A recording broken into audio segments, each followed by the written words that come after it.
Welcome everyone. Okay guys, मैं आपको बताई थी कि रेटिनल वेन ऑक्लूजन क्या होती है। मैंने आपसे कहा कि मेन एक हमारे पास रेटिना की मतलब सेंट्रल रेटिनल वेन होती है। मैंने आपको पिछली वीडियो में बता दिया और किस तरह से अगर उसमें कहीं भी प्रॉब्लम आएगी, जिसके मैंने आपको डिफरेंट कॉजेज या रिस्क फैक्टर्स बताए थे कि किस किस वजह से प्रॉब्लम आ सकती है, तो we will call it as central retinal vein occlusion. अब वो उन पेशेंट्स को क्या सिम्टम्स आएंगे, हमने बात यहाँ से स्टार्ट करनी है, क्योंकि मैंने आपको शुरू में ये बात मतलब पिछली वीडियो में बता दी है कि सेंट्रल रेटिनल वेन जो ऑक्लूड होती है उसके हमने कहा हुआ है डिपेंडिंग अपॉन द स्टेज दो मेन टाइप्स होती हैं। अर्ली स्टेजेस में इस्कीमिया नहीं होता एरिया का, क्योंकि अर्ली स्टेजेस में अगर ये आपकी वेन ऑक्लूड हो भी गई है या थोड़ी ऑक्लूजन है तो हो सकता है कि अभी परफ्यूजन कैपिलरीज वगैरह की ठीक ही है। मतलब अब आप खुद सोचें, आर्टरी लेके आ रही है ब्लड और वेन ने लेके जाना है ब्लड। अगर यहाँ पर वेन में ब्लॉकेज आएगी तो जाहिर है शुरू में तो आर्टरी वाला ब्लड अपनी जगह पर तो ठीक आएगा, कैपिलरीज तक परफ्यूजन ठीक होगी, लेकिन ड्रेनेज में मसला होगा। लेकिन अगर ये स्टेज परसिस्ट करती है तो फिर आपका आर्टरी का ब्लड आना भी पीछे से बंद हो जाएगा, क्योंकि आगे वाला ब्लड जा नहीं रहा, ड्रेन नहीं हो पा रहा, तो फिर आपके इस्कीमिक चेंजेस आएंगे। तो शुरू में जो पहली स्टेज है इसकी वो non ischaemic central retinal vein occlusion है, जो भी हम बात करने लगे। इस पेशेंट में भी ना जो पेशेंट प्रेजेंट करता है हमेशा वो इसमें सडन पेनलेस विजुअल लॉस या फिर ब्लरिंग ऑफ विजन के साथ आपको प्रेजेंट करते हैं। इस वजह से विजुअल लॉस होता है सडन, बिकॉज आपका जब ये है तो नॉन इस्कीमिक स्टेज है, इसमें पेशेंट को पूरा विजुअल लॉस नहीं होता, लेकिन विजुअल एक्विटी में थोड़ा सा मसला आता है, हल्का फुल्का उसे नजर आना खराब होता है, ब्लरिंग ऑफ विजन होती है, ठीक है। और होती अचानक है एंड पेनलेस है, मतलब एक रात वो सोया, सो के उठा तो वो कहेगा कि मुझे पता नहीं क्यों सही से नजर नहीं आ रहा, मतलब एकदम से नजर में कोई मसला है। और वो एकदम से नहीं हुआ होगा, वो यही होगा कि कोई रात को शायद कोई स्ट्रेसफुल बात थी, कोई टेंशन ली थी, हाइपरटेंशन का पेशेंट था, एकदम से ब्लड प्रेशर राइज किया, एंजियोस्पैज्म हुआ और वेन में कहीं पर ऑक्लूजन आ गई। वो वेन में ऑक्लूजन शुरू में तो जाहिर सी बात है कि आपको ब्लरिंग ऑफ विजन के साथ प्रेजेंट करती है, तो सडन ब्लरिंग ऑफ विजन आप समझ लें कि इसका पेनलेस भी जरूरी है, ठीक है। Sudden painless blurring of vision इसका पेशेंट की कंप्लेन होगी, उसके अलावा पेशेंट किसी कंप्लेन के साथ नहीं आएगा, ठीक है। अच्छा, उसके बाद आप जब इन्वेस्टिगेट करते हैं तो सिम्टम्स आपको क्या क्या नजर आते हैं। फर्स्ट ऑफ ऑल तो ये कि पेशेंट की जो विजुअल एक्विटी आपने वो चेक करनी है, तो इसमें विजुअल एक्विटी में थोड़ी बहुत डिस्टर्बेंस लाजमी होगी। 100% कभी भी एकदम से नहीं चली जाती, 100% इस्कीमिक में जाती है, इसमें कोई ना कोई डिस्टर्बेंस होती है, कुछ ना कुछ विजुअल लॉस होता है। उसके बाद आप जो चेक करेंगे ग्रॉसली, पहले आपने विजुअल एक्विटी चेक की, उसके बाद आपने आफ्रेंट प्यूपिलरी डिफेक्ट चेक किया। आफ्रेंट प्यूपिलरी डिफेक्ट क्या होता है, मैंने आपको पहले बताया था कि आपके पास आप लाइट लेते हैं, एक टॉर्च लेते हैं और पहले उसको पेशेंट की करीब साइड से लाके एक आंख में शाइन करते हैं। जाहिर सी बात है पेशेंट का प्यूपिल फौरन कॉन्स्ट्रिक्ट करेगा, और सिर्फ उस आंख का प्यूपिल कॉन्स्ट्रिक्ट नहीं करेगा बल्कि दूसरी आंख का भी कॉन्स्ट्रिक्ट करेगा। लाइट आप इस आंख में डालेंगे, दोनों प्यूपिल कॉन्स्ट्रिक्ट करेंगे। फिर आप फौरी तौर पे स्विंग करके लाइट यहाँ लेके आते हैं और इस आंख में डालते हैं, फिर भी दोनों प्यूपिल कॉन्स्ट्रिक्ट कर जाते हैं और बीच में जरा से डायलेट किए होते हैं। मतलब आपने इधर रखी, फिर आपने लाइट स्विंग करके जितनी देर में इधर लाए तो पीपल आहिस्ता से जैसे ही नॉर्मल होने लगता है, आप फौरन लाइट इस आंख में शाइन कर देते हैं, तो ये भी कॉन्स्ट्रिक्ट कर जाता है और ये भी कर जाता है। तो फिर आप इधर लाते हैं, फिर आप इधर लाते हैं, ये चेक करने के लिए कि दोनों में से किसी भी प्यूपिल में लाइट अगर शाइन की जाए, प्यूपिल दोनों ही कॉन्स्ट्रिक्ट करें साथ, ठीक है।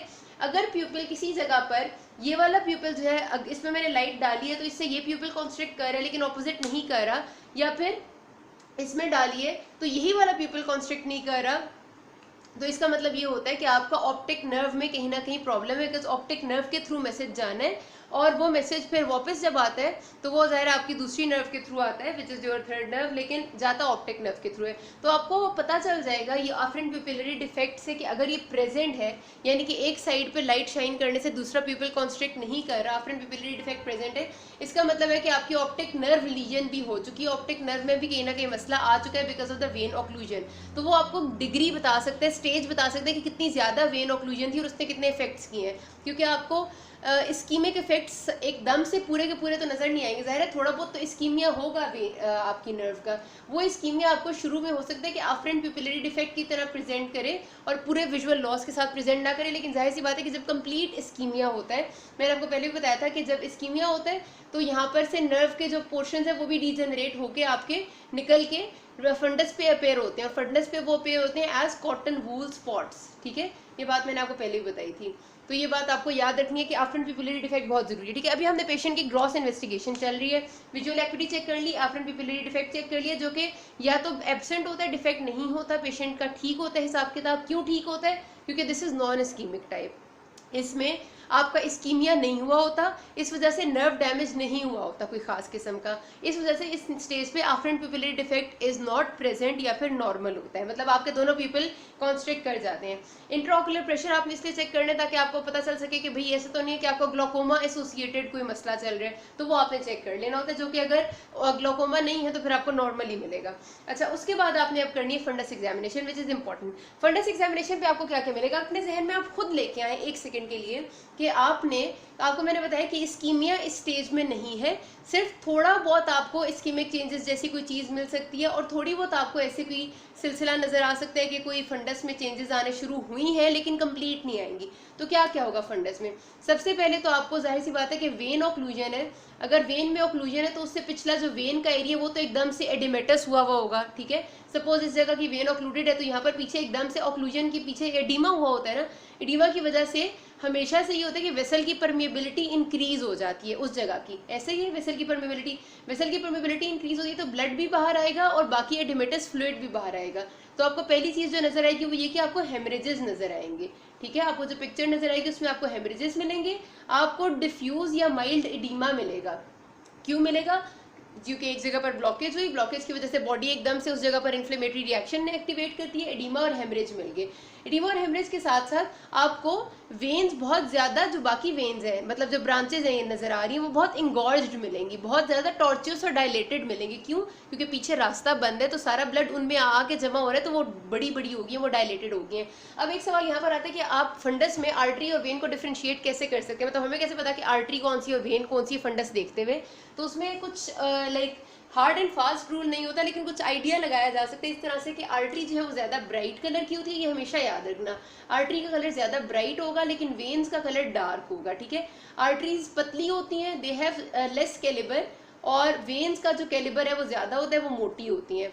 उसके बाद आपका ये है कि जो आर्टरीज और वेन्स की कनेक्शन नहीं, क्रॉसिंग में तो कोई तो मेन आपको यही डिफरेंस होता है बेसिकली, मतलब आप एकदम देख के डिफरेंशिएट अगर कर सकते हैं ना तो इसी से कि arteries are bright and veins are darker, normal retina की बात कर रही हूँ मैं। अच्छा, उसमें आप यहाँ पर आप देखेंगे ना तो आपको डार्क वेन्स और बड़ी बड़ी डायलेटेड टॉर्चुअस वेन्स मिलेंगे क्योंकि पीछे आपका हुआ है ब्लॉकेज, हेमेजेस मिलेंगे, एडिमा मिलेंगे। हो सकता है आपको वीनस पल्सेशंस भी मिल रही हो कि आपको नजर आ रहा हो कि वेन्स पल्सेट कर रही हैं क्योंकि ब्लड आगे जा ही नहीं रहा, रास्ता बंद है, पीछे ही रुका हुआ है, ठीक हो गया। अच्छा, उसके साथ आपको थोड़े बहुत कॉटन वूल स्पॉट्स मिल सकते हैं, ज़रूरी नहीं है क्योंकि अभी हमारा नर्व डैमेज बहुत ज़्यादा स्टार्ट नहीं हुआ तो बहुत थोड़े कॉटन वूल स्पॉट्स मिल सकते हैं। फिर दो टेस्ट आपने कराने हैं, दो टेस्ट कौन कौन से ये भी आपने हमेशा याद रखना है। एक होता है फंडस फ्लोरेसीन एंजियोग्राफी, ये क्या चीज़ होती है, इस टेस्ट में आप इतना याद रख लें, हम एक डाई इंजेक्ट करते हैं विच इज़ फ्लोरेसेंट, और ये चेक करने के लिए कि अंदर जो हमारे पास वेसल्स की कंडीशन है वो कैसी है, किस हद तक परफ्यूजन है वेसल्स में और कहाँ पर ब्लॉकेज है। क्योंकि आपकी जो डाई है वो फ्लोरेसेंट होती है, जब आप डाई इंजेक्ट करते हैं ब्लड वेसल में किसी भी जगह पे, मतलब बॉडी में एक ब्लड वेसल में आप डाई इंजेक्ट करेंगी आई के करीब, तो वो आई की सारी वेसल्स में चली जाएगी, जहाँ ब्लॉक होगा उससे आगे नहीं जाएगी। तो आप फंडस फ्लोरेसीन एंजियोग्राफी करके जब पिक्चर लेते हैं ना आपके फंडस की या रेटिना की, तो आपको पता चलता है इसमें सेंट्रल रेटिनल वेन ऑक्लूजन में कि आपकी आर्टरीज भी ठीक है और कैपिलरीज तक भी ब्लड ठीक है, मतलब सारा का सारा परफ्यूज्ड है कैपिलरीज, और उसके बाद जो वेन्यूज है ना वो मोटी मोटी हुई हुई है, और फिर जो मतलब डायरेक्ट, तो इससे आपको अंदाजा हो जाता है कि ये पीछे आर्टरी में मसला नहीं है, कैपिलरीज तक ठीक है, वेन्यूज में मसला है, तो मतलब ये कोई यहाँ पर मसला है। तो फंडस फ्लोरेसीन एंजियोग्राफी है। फिर एक और टेस्ट है जिसको आप कहते हैं OCT, ऑप्टिकल कोहेरेंस टोमोग्राफी। इस टेस्ट में आप चेक करते हैं, मतलब इस टेस्ट में आपको रेटिना की सारी लेयर्स नजर आ जाती हैं, जो 9 लेयर्स रेटिना है कलर्स में नजर आती हैं वो आपको नजर आती हैं सारी। तो इसमें आप चेक ये करते हैं एडीमा कितना है, क्योंकि रेटिना की लेयर्स में एडीमा हो रहा है ना, फंडस क्या है आपका रेटिना ही है, तो अगर आपको एडीमा ज्यादा होगा तो आपको ये लेयर्स ऐसे स्वॉलन नजर आती हैं, तो इसको OCT कहते हैं। इसके भी पिक्चर्स मैं आपको बाद में दिखाऊंगी। तो ये सब कुछ आपको आपने कराना है और इसमें आपको अंदाजा हो जाएगा। माइल्ड एडीमा मिलेगा, OCT कराएंगे तो FFA में आपको कैपिलरीज तक सब ठीक मिलेगा। अच्छा, इसके बाद कॉम्प्लिकेशंस क्या हो सकती हैं आपके ये नॉन इस्कीमिक स्टेज की। सबसे पहली कॉम्प्लिकेशन ये कि अगर अनट्रीटेड रहेगी तो इस्कीमिक स्टेज बन जाएगी, इस्कीमिक स्टेज बन जाएगी तो आपकी कंप्लीट ब्लाइंडनेस कर देगी, सीधी सी बात है, ठीक है। दूसरी चीज़ ये है कि इसी की वजह से हो सकता है सिस्ट्रॉइड मैक्युलर एडीमा। वो क्या होता है, वो ये होता है कि आप जब OCT करते हैं ना तो आपको नजर आता है कि मैक्यूला वाले रीजन में जो रेटिना की लेयर्स है ना, वहाँ पर मैक्यूला वाले रीजन में सिस्ट्स बने होते हैं बाकायदा छोटे छोटे से, उसे कहते हैं सिस्टोइड। सिस्ट्स की वजह से मैक्यूलर एडीमा ये स्टेज, इसमें मतलब ऐसा हो सकता है कि कॉम्प्लिकेशन हो सकती है, ये नॉन इस्कीमिक CRPO की, इसको डिटेल में मैं बाद में करूँगी। प्रोग्नोसिस अगर ट्रीट कर लिया जाए तो बिल्कुल ठीक है, पेशेंट 50% पेशेंट्स ऐसे हैं जो बिल्कुल ठीक हो जाते हैं, सिर्फ और सिर्फ ज़रूरत ही होती है कि टाइमली डायग्नोस कर ले कि कॉज क्या थी और टाइमली ट्रीट कर दे पेशेंट को। फिर ट्रीटमेंट होती कि सिस्टेमिक कॉज को एलिमिनेट करना जो भी है सबसे पहले, अगर आर्टीरियोस्क्लेरोसिस है, डायबिटीज़ है, हाइपरटेंशन है, या whatever is the cause we have to eliminate it. जब कॉज एलिमिनेट हो जाएगी तो पेशेंट आहिस्ता आहिस्ता खुद ही उसकी विजुअल प्रोग्नोसिस ठीक हो जाएगा। विजुअल ट्रीटमेंट देने की ज़रूरत है या नहीं है, इस बात का अंदाज़ा हम इससे लगाते हैं कि पेशेंट को कितना ज़्यादा विजुअल डिस्टर्बेंस है।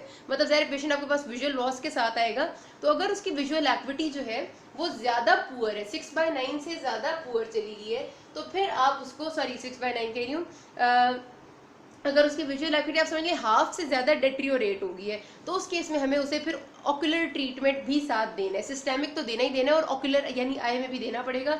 और आई में आप क्या करेंगे, सबसे पहले तो आप फौरी तौर पे उसे anti vascular endothelial growth factor agent देंगे। ये क्यों देना है, क्योंकि आपको पता है जब एक वेसल ऑक्लूड होती है ना और बॉडी को पता चल रहा होता है कि यार यहाँ से ब्लड पास नहीं हो पा रहा, तो फौरी तौर पे बॉडी पहला रिएक्शन साथ ये करती है कि वो नई वेसल्स बनाने लग जाती है कि साथ कोई शायद कोलैटरल वेसल बन जाए जिससे ब्लड आगे चला जाए। तो वो कोलैटरल वेसल बनाने के लिए जो एजेंट रिलीज होता है बॉडी में वो होता है वैस्कुलर एंडोथीलियल ग्रोथ फैक्टर, जिसको वेजेफ कहते हैं। तो एंटी वेजेफ चीज़ देना हमें लिए बहुत ज़रूरी होता है उस टाइम पे। इस वजह से ज़रूरी होता है बिकॉज अगर हम वेजेफ को ख़त्म नहीं करेंगे तो इससे इतनी ज़्यादा वेस्कुलराइजेशन होने लग जाती है रेटिना में कि ब्लाइंडनेस ये कर देता है, नई वेसल्स इतनी ज़्यादा यहाँ बन जाती हैं कि ब्लाइंडनेस वो कर देती हैं। तो एंटी वेजेफ एजेंट पेशेंट को देते हैं, उसके साथ हम उसको कोई और स्टीरॉइड अगर ज़रूरत हो तो देते हैं, वरना मैंने आपको बताया कि इस स्टेज में ज़्यादातर सिस्टेमिक थेरेपी से ही काम चल जाता है, ठीक है। और यहाँ पर ये बात खत्म हो जाती है इसकी। स्कीमिक हम अगले पार्ट में करते हैं। अभी तक कोई मसला हो कि नाज़ में, थैंक यू।